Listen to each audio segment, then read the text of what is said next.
ओम श्रीं ह्रीं क्लीं ग्लौं गं गणपतये नमः वरवरद सर्वजनं वशमो नय स्वाहा।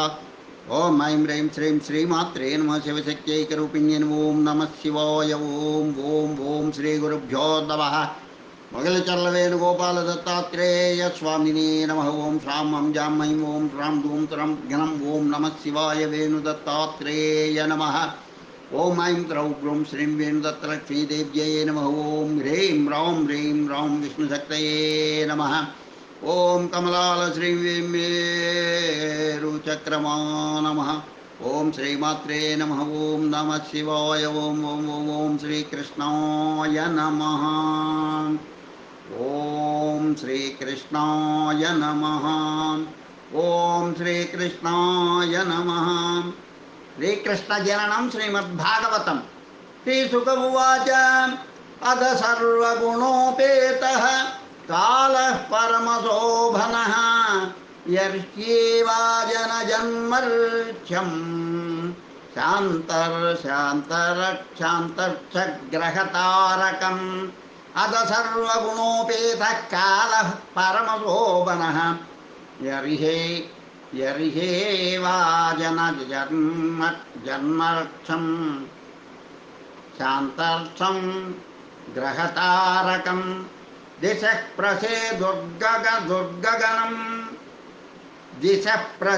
दुर्गगनं निर्मलोडुगणोदयं महीमङ्गलभूयिष्ठपुरग्रामव्रजाकरां नाद्यः प्रसन्नसलिलाह्रदा जलरुहश्रियः द्विजालिकुलसन्नादास्तभकावनराजयः ववौ वायुः सुखस्पर्शः पुण्यगन्धवः शुचिः अग्नयश्च द्विजातीनां शान्तस्तत्र समिन्धताम् मनांस्यासन्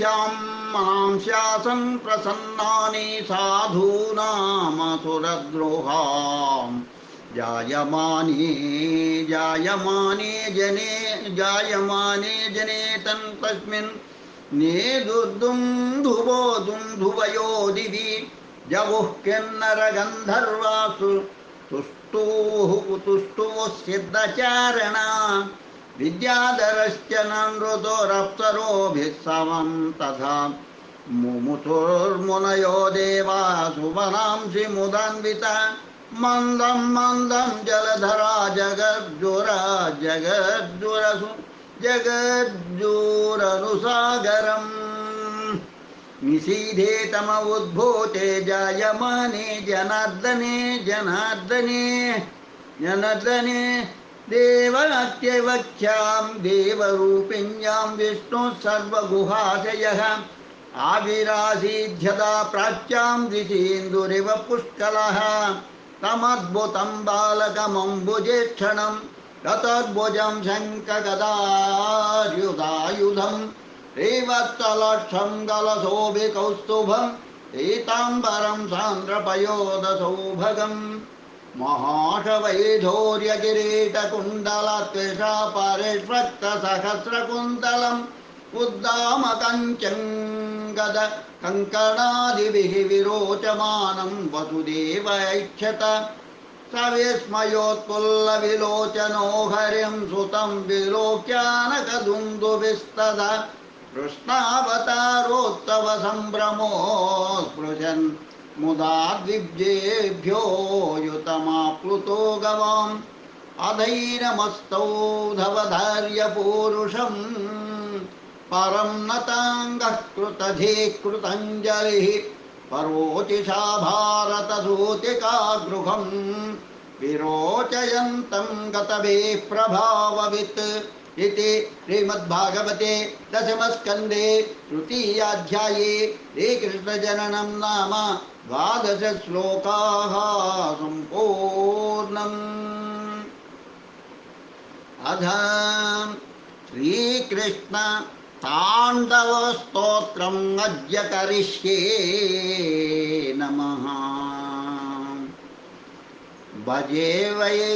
भजे व्रजैकनन्दनं समस्तपापखण्डनं स्वभक्तचित्तरञ्जनं सदैव नन्दनन्दनं सुपिच्छगोच्छमस्तकं सुनादवेणुहस्तकम् अनङ्गरङ्गसागरं नमामि सागरं भजे मनोजगर्वमोचनं विशालफाललोचनं विघातगोपभोशोभनं नमामि पद्मलोचनं करारविन्दभूधरं स्मितावलोकसुन्दरं महेन्द्रमानधारणम् नमामि कृष्णवारणं कदम्बसूनकुण्डलं सुचारुगण्डमण्डलं प्रजाङ्गनैकवल्लभं नमामि कृष्णदुर्लभं यशोदया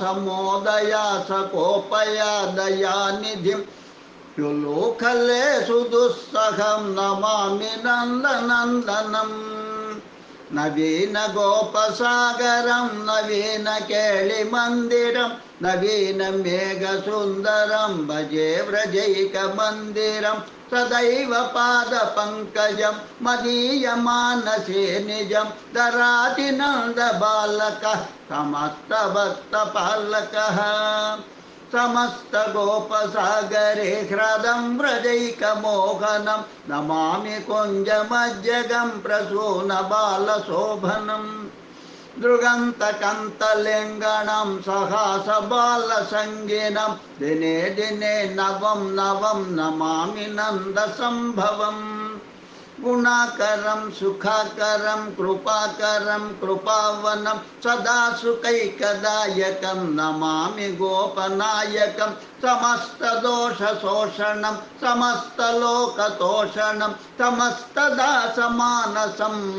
नमामि कृष्णबालकम् समस्तगोपनागरे निकामकामदायकं दृगन्तचारुसायकं नमामि वेणुनायकं भवो भवावतारकं भवाब्धिकर्णधारकं यशोमते किशोरकं नमामि दुग्धचोरकं विमुग्धमुग्धगोपिका मनोजदायकं हरिं नमामि जम्बुकानने प्रवृद्धवाग्निपायनम् यथा तथा तदैव कृष्ण सर्वदा मया सदैव गीयतां तथा कृपा विधीयताम् इति श्रीकृष्णताण्डवस्तोत्रं सम्पूर्णं। लोका समस्ता सुखिनो भवन्तु, लोका समस्ता सुखिनो भवन्तु, लोका समस्ता सुखिनो भवन्तु। ओम शान्ति शान्ति शान्तिः। स्वस्ति।